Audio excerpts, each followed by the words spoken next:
Welcome to Pediheart, Pediatric Cardiology Today. My name is Dr. Robert Pass, and I'm the host of this podcast. I'm Professor of Pediatrics at the Icahn School of Medicine at Mount Sinai. Thank you for joining me for this 305th episode of the podcast. I hope everybody enjoyed last week's tribute to Dr. Sylvia Griffiths.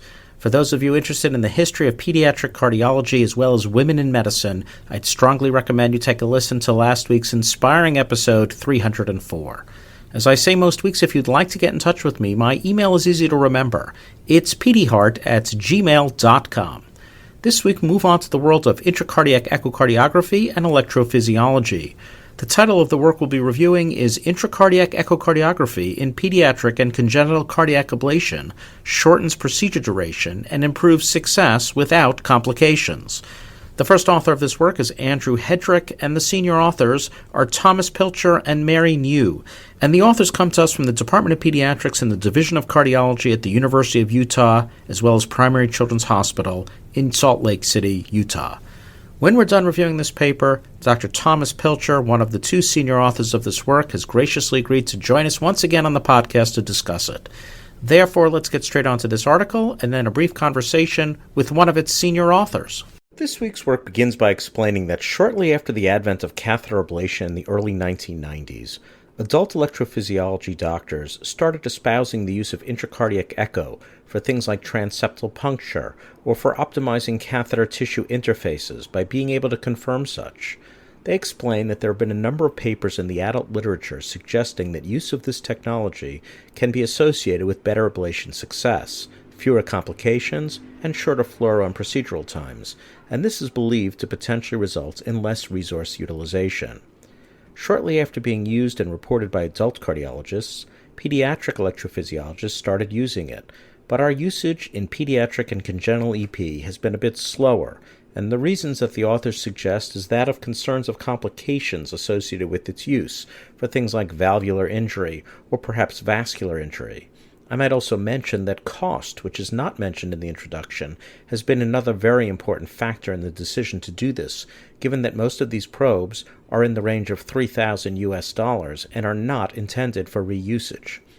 Given the dearth of information on its use in children, the authors state that the purpose of this work was to, quote, describe our center's experience using ICE in pediatric and congenital ablations. We hypothesized that ICE would reduce fluoroscopy and procedural duration, improve acute success rates, and decrease arrhythmia recurrence rates without increasing acute or post-procedural complication rates. The authors proceeded with a single-center retrospective study at Primary Children's Hospital from February 1, 2013 to February 2023, or 10 years. They conducted a descriptive arm of this study and then a matched cohort arm. To be in the descriptive arm of this study, you had to have an ICE catheter used in the procedure, be less than or equal to 18 years of age if you did not have congenital heart disease, or over 18 if you did have congenital heart disease.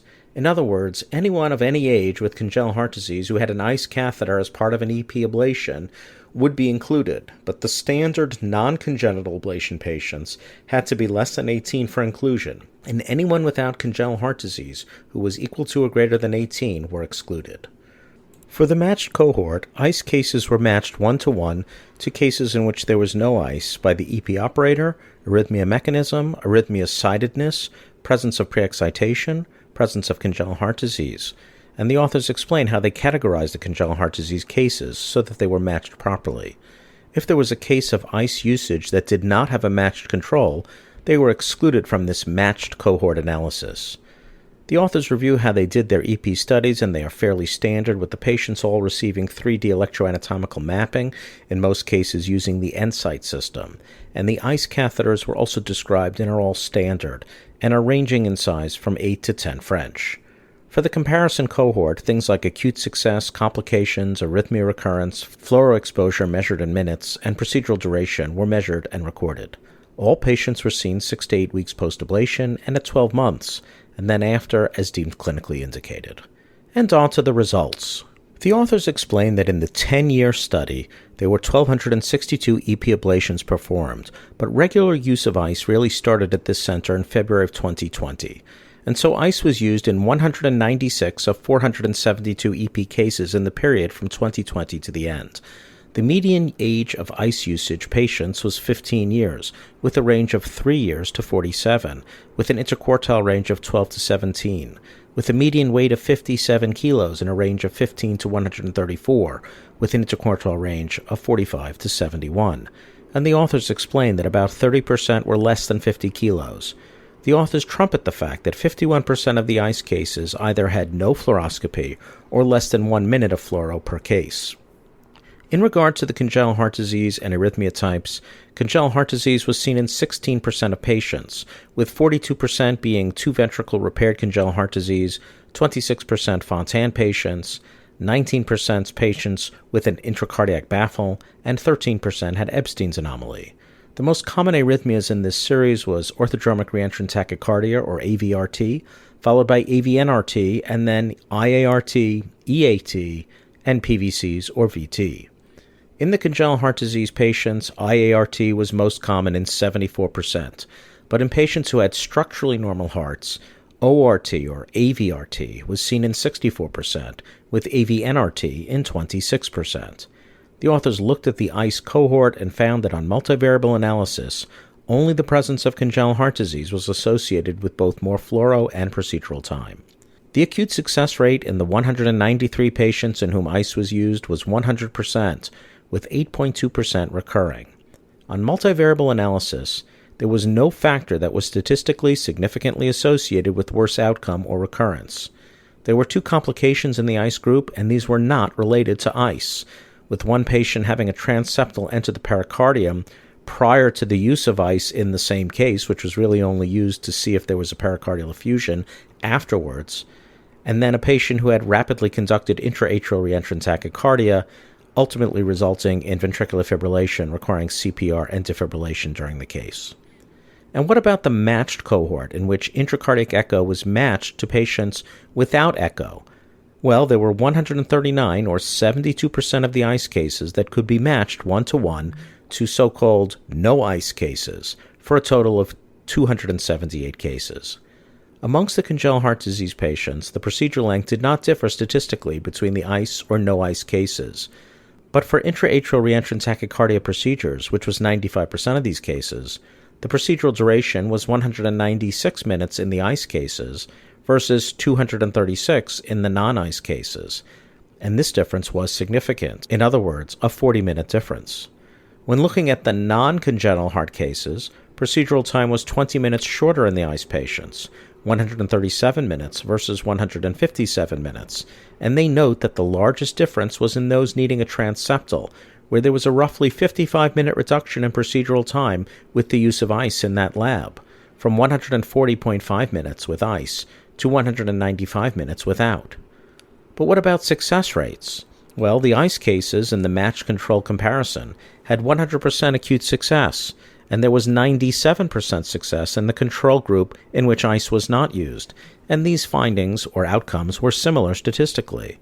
However, the recurrence rate was only 6.3% in the ICE patients in comparison to 14.8% amongst the non-ICE patients, and this difference was statistically different. The authors state that the only factor in their multivariable analysis associated with an increased risk for recurrence was the absence of the use of ICE. And so just so we're clear, fluoro times, procedural duration, and arrhythmia recurrence were lower in the ICE cases. In their discussion, the authors begin by stating that though ablation success rates are very high, this study suggests that maybe ICE should be routinely used to eke out greater success rates. They also mention how they were unable to find any complications associated with ICE, suggesting that it is safe. They mention the absence of vascular complications, and mention that they prefer to not place an extra sheath in patients who are less than 30 kilos in whom ICE will be used, and instead what they do typically is take out one of the standard EP catheters temporarily to allow for the ICE catheter, but in larger patients they have used an extravascular access for this catheter. They re-emphasize the reduction in procedural time in both congenital heart disease cases and those with AV nodal reentrant tachycardia, but strangely don't offer us any obvious explanations for why they believe that in AVNRT the use of ICE would reduce procedural time. They comment on the reduction in fluoro time seen and how this is beneficial to patient and operator, and explained that the very small differences observed in fluoro time are likely due to a culture of using as little radiation as possible already amongst electrophysiologists, but they mention that any further reduction will be of importance. They speak of the reduction in recurrence on univariate analysis in the congenital heart disease patients, but how it did not come out as such on multivariable analysis. But they think that with larger numbers, this would be proven to help reduce recurrences in the congenital heart disease patient. They reference the finding on multivariable analysis that for the entire group, recurrence was found lower with ICE usage, and suggest that seeing the contact on the echo with the myocardium is a possible explanation. The authors touch on the additional costs associated with ICE, which in their lab is near to $3,000 per case, but posit that the reduction in arrhythmia recurrence coupled with the lower lab time and usage might make this financially appropriate and advantageous, and wonder aloud if further study of this technology in this indication might better demonstrate substrates in which there is clearly a benefit and worth the extra cost versus those in which it may not. They speak of the limitations of this work, including its single-center retrospective design, and how it's hard to match cases due to the subtleties of substrate location on the annuli and differences in difficulty of ablation. They speak of the absence of data on late femoral or iliac vein problems, given the absence of direct studies looking for this. And finally, they mention the lack of a cost analysis in this work, which they state is due to a lack of comprehensive cost data. And so they conclude, intracardiac echocardiography use in pediatric and congenital heart disease ablations is safe and is not associated with higher complication rates. Additionally, it reduces procedural duration, fluoroscopy exposure, and arrhythmia recurrence. Intracardiac echocardiography has the potential for improving workflow efficiency and ablation success in both cases with congenital heart disease and with structurally normal hearts. However, not all arrhythmic substrates are equal, and the application of higher levels of technology should be judicious. Well, this is certainly an interesting work suggesting that ICE can improve outcomes and lower procedural and fluoro times without incurring additional risk. This is certainly novel. I'll be honest in having a little bit of skepticism about this work. First, it's noteworthy that for some of these ablation comparisons, the difference in time was nearly an hour, and it's just challenging for me to understand how a 40 to 60 minute difference in time of an AVNRT ablation can be explained by the use of ICE. Also, the overall procedural times in this work are fairly long at nearly 3 to 3.5 hours for the non-ICE cases. I think that most electrophysiology doctors today would view that as a fairly long procedural time for a standard SVT ablation, and so I'm unsure how to think about these data when all of the times are fairly long to begin with. I also think that the numbers are relatively small to come up with meaningful answers. I'm also surprised that in 2024 we're still reporting fluoroscopy times in published works rather than exposure dosage.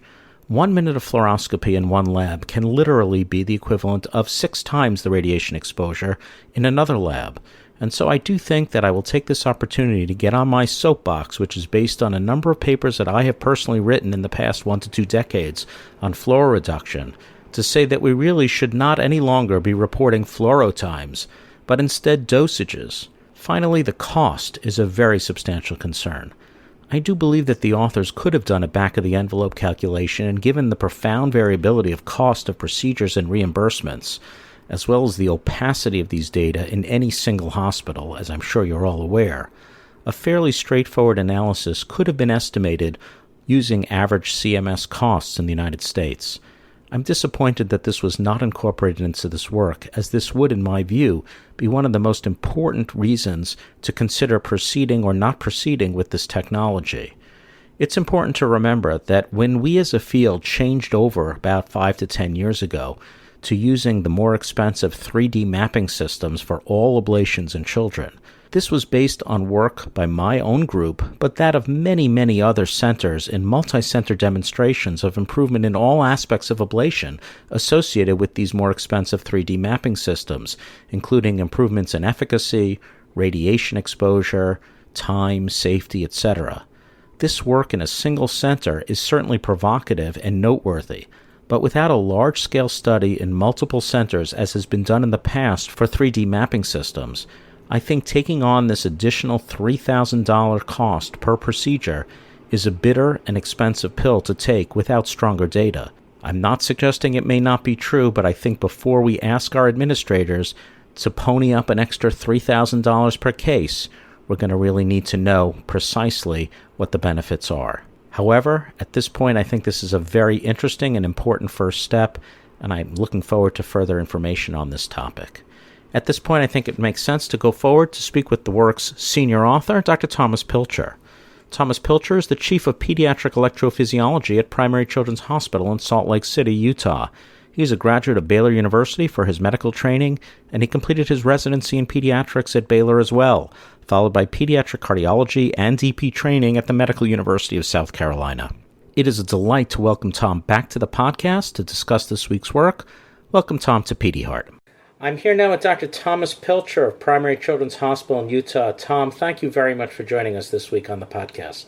Yeah, thanks for having me. It's great to be here. Nice to have you back. One of our rare guests who's got the courage to come back on the podcast, so thank you. Tom, very much enjoyed this work, somewhat provocative study. You speak in the work about using ice in all of your cases recently, and of course about the excellent outcomes. But I wasn't clear reading it how you're practically using ice in the procedure beyond helping with things like a transeptal or maybe confirming catheter tissue contact. Are you, for example, using it to construct your 3D electroanatomical maps, as is done in the AFib world in adults? Are you maybe looking for microbubbles to confirm tissue damage? In what parts of the procedure are you actually using the ice to help you? Yeah, great question. I think it depends on the case a little bit. For a congenital patient, a Fontan or a mustard or anything complex anatomy-wise, I would start with ice and create the geometry and like a scar map with one of the multipolar catheters with ice. And it's very helpful to be able to see the catheters touching the tissue, especially in these large atriums that some of the congenital patients have. And it makes that process a lot more efficient. Yes. In a more standard kid with AVNRT or SVT or any form of SVT, we typically start with creating a geometry with the standard catheters and doing a little bit of mapping in the EP study before we pull ice. Certainly if I thought there was something unusual about it, I might put in ice first, but a good transition point for me is, and I think my other two partners, is certainly if we're going to do transeptal, then when we're prepping to do transeptal, we put the ice catheter in. So that's a transition point. But if it's a right-sided substrate, I would put it in before I start mapping. Now, if it's Wolff Parkinson White, I would map as soon as I put catheters in and creating the geometry and get an idea of where the pathway is, so I might not have it in for that. But when I start specifically mapping a pathway, I would put ice in to look. And I don't use it in every case, but I found it helpful in almost every substrate. And when you're mapping, you're using it to sort of confirm that your catheter is on the annulus, that you're touching the myocardium. Is that the primary manner in which it's helping you? Yes, and certainly for like an accessory pathway, that'd be the bulk of what you're looking at is how well are you touching the annulus. And there are certain areas of the heart where it's not as useful as others, but for like an area like a right anterior lateral pathway where it's very difficult to get contact at the annulus, it can be very helpful. You just see the tip of the catheter and you see the annulus and you know, oh, I got to rotate a little clockwise or counterclockwise and then push in, and you can just see it happen. So rather than the artificial environment of the 3D anatomical mapping that you have. And even with fluoro, you can't see that detail as well. But there's some other cases that have been really surprising. And I think it comes up a little bit more in like a focal or an ectopic tachycardia where, like if you're at the base of the appendage and then right on the other side of the ridge of the right atrial appendage, there's this little piece of tissue that's flapping around in there. And that's exactly where the substrate of the focal tachycardia is. And if you didn't see that, you wouldn't know to go put your catheter on top of that. And it's around a ridge, and you got to go around and over to get there. And you're like, oh, wow, when you see it, it's quite amazing. Yeah. Wow, that's very interesting. You mentioned just now about transeptals, and in your study, you note that the standard non-congenital SVT ablation patients generally had shorter procedure times when you used ice, and that this was amongst the different substrates, it was very pronounced among those who needed a transeptal, and there was, according to your data, a roughly 55-minute difference in procedural time if you used ice in a case in which a transeptal was used. And I was wondering why you think in Utah it takes an extra 55 minutes to do a case with a transeptal without ice. Yeah, I think that those are the nuances of doing a single center study with, as many cases as you can put together over a 2-year period amongst 3 different providers with 3 different experience levels and practices. I think that's really where that comes from. I actually would say I currently do my transeptals without fluoro completely now. I don't put lead on for most cases now. I will occasionally put lead on if something seems tricky or different or just out of the box. It's not about I just don't like wearing lead. I don't want back pain. I don't want other things like that. And I've practiced enough where I feel very safe doing it that way. And I wouldn't say it's easy to get there. It takes a lot of cases to get there. But it's not quicker for me to do my routine by a couple of minutes, I'd say, because I have to be very thoughtful. Whereas before with fluoro, I think I was probably a little quicker personally. So I don't know why our data threw that out there. I really think it's probably not that much quicker, but I do think it's probably safer. Because you see what's going on a little better. Yeah, I mean, there are certainly, I don't use ice for transeptals, and there are certainly, and I'm sure you've experienced this, a rare transeptal where you're starting to feel a little uncomfortable as you're having trouble reaching the septum, and you're having to turn the needle maybe more posterior than you feel comfortable, or even more anterior. And so I definitely could imagine a number of scenarios where it would have been nice to see it directly on ice. And I know that at this point our adult colleagues who do a lot of AFibs probably think we're insane to never use ice, for those of us who don't. Well, in similar vein, I'm pestering you with the same kind of question, but I noticed that in your AVNRT cases, there was also a very substantial difference. I think the ice cases were an average of a little over 2 hours, and the non-ice cases were closer to a little over 3 hours. It's almost an hour difference in time. Why do you think the ice made such an important difference in that setting? Yeah, I mean, my gestalt about that is again, I don't find it helpful in all of the AVNRTs, for sure. There are many of those where I don't use ice still, or now I don't use ice. But when you have a very tricky case where I think where I've seen it the most helpful is when there's a large eustachian ridge, and we use cryo, and so that's some of the cryo is just longer procedure times for AVNRT than if you're using RF. So the practice of how you approach single echoes with cryo, and I think that's actually why our data I think is different. Is my own practice has changed over time for how I approach single echoes after I think I'm mostly done, but how long do I chase single echoes? Do I chase single echoes? And that has changed over time. So longer procedure times in that regard might come from that for myself, because I chase them a lot less than I used to and things like that. So our control data is all from previous eras of practice, and that might have a large impact on that. I see. But where I have found it very useful for AVNRT is what I was about to describe, was the eustachian ridge holding the catheter off of the tissue. And it's with the cryocatheter, the whole thing is so stiff, you can't really tell, at least I can't really tell, that the tip of the catheter is touching the tissue. But with ice, you can see it. So when it's very tricky and I don't feel like I'm touching, that's when I use ice for AVNRT. And then you can figure out a way to get the catheter up and around over the ridge, or use a long sheath or what have you to get better contact.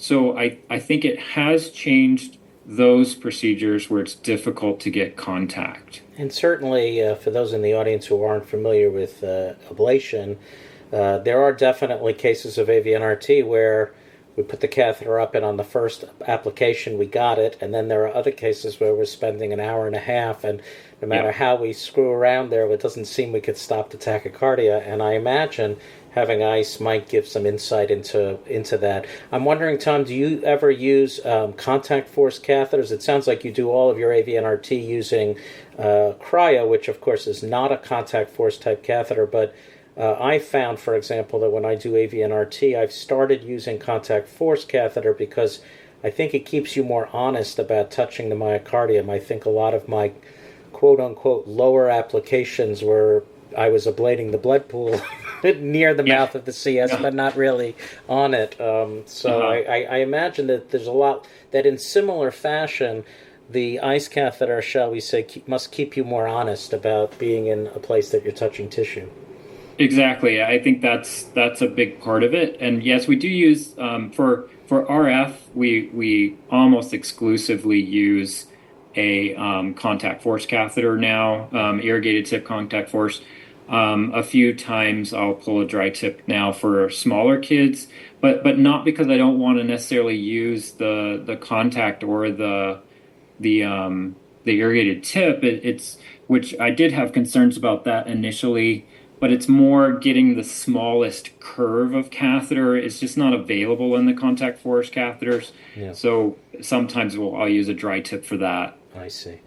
Well, for those in the audience, it's in the early evening in Utah and a little bit later on the East Coast, so I'm going to finish up with this last question. You know, Tom, at the end of the paper, you hint that maybe there are some cases where it should be used routinely, but also some in which maybe it should not, and you've talked a little bit about that tonight. For example, in congenital cases, it seems clear from your work, as well as others, that there's very substantial benefit. And I think at this point it's almost, standard to use some form of ultrasound for a congenital case. But for the non-congenital cases, I was wondering, as someone with a long experience now in using it for ablations in kids, in whom would you think it would be most beneficial for like a standard SVT? And who do you think maybe it's not necessary? And are there cases today where you do not routinely pull out the ice catheter? Yeah, so I'll start with the knot because I think that's a little bit easier for me to sort of tackle. But so I don't pull it for AVNRT unless it becomes challenging or there's something else about the anatomy that just doesn't seem right. I would routinely pull it. And then I could see if I've mapped a WPW pathway to somewhere where I've got good contact already. There are some times when just doing the geometry where I've mapped something to a point where I've got pathway potential and I feel like I already have good contact where especially in a smaller kid, I might not pull ice. We've used ice, and if people are wondering about size, we've used ice in kids less than 15 kilos. We had one kid who had an incessant ectopic tachycardia that was 12.9 kilos. It just was not responsive to medications at all. So we ended up taking him to the lab and we used ice in him, and it was very helpful. He was one of those that had a little ridge of tissue where the ectopic was coming from that we needed to get around. And then, for pathways, I do find it very helpful. And one thing I'd like to say about like choosing to use it or not to use it is it's like everything else we do. If you don't use it very much, you're not going to be very good at it. And when you're trying to look at something that's in a tricky position for the first time, it's very difficult to just do that on the fly when you've never practiced or gotten it. You can put the ice catheter out into the PA and look at the left atrial appendage if you know how to do it right. So some of it is that, but after doing cases with that in mind, I have found it very helpful in most substrates. So that's why I think I pull it for most things. Is it makes me better, and we're already pretty good at ablation. And getting that extra 5-10% better is really hard to do. And I think ice is one of those things that can make you better because you're seeing a little bit more of what you're doing. I see. I hope that answers that question No, well. it does actually, and I think there's a lot of truth to the idea that if you don't use it, you're, as they say, you lose it. You sort of have to have the skill, and you don't want to have to. I guess you don't want to be using it in a critical case like somebody with a tachycardia-induced cardiomyopathy. You don't want that to be your first case of the year. Yeah. So that makes good sense. Well, Tom, I can't thank you enough for joining this week. Very intriguing and provocative topic. I definitely think this is going to need the review of larger series to prove it. Yes. But I have to say that your initial description is pretty convincing. So I guess we'll see. So thank you very much, and congratulations to you and all of your many co-investigators, many of whom I'm friends with. Thank you. Thanks a lot. Well, I have to tell you that despite my skepticism, as I mentioned prior to our interview, I think Tom may have converted me. He made a number of important points about the ICE catheter and how the team in Utah is using it to improve ablation outcomes. And I have to say that many of his points really have given me pause, and I'm going to need to think more about this. I do think that his comments about how one should be using it more regularly in order to best use it, especially during difficult cases, to be important, and the insights that he and his colleagues are making seem very interesting and novel. Clearly, we still need larger data sets to confirm these results given the substantial costs that are associated with this catheter. But again, if this is actually proven to reduce recurrences of tachycardia, an argument on the basis of cost may not be unreasonable. I'd like to thank Tom once again for coming onto the podcast to discuss this with us this week. To conclude this 305th episode of Pediheart, Pediatric Cardiology today, we celebrate what would have been the 100th birthday of the great Italian tenor Carlo Bergonzi. Bergonzi was a Verdi stylist who was lauded throughout the world for the beautiful way in which he would sing the works of Giuseppe Verdi. Today we'll hear a bit of that when he sings the wonderful aria A si ben mio from the wonderful opera by Giuseppe Verdi, Il Trovatore. Thank you very much for joining me for this 305th episode, and thanks once again to Dr. Pilcher. I hope all have a good week ahead.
forte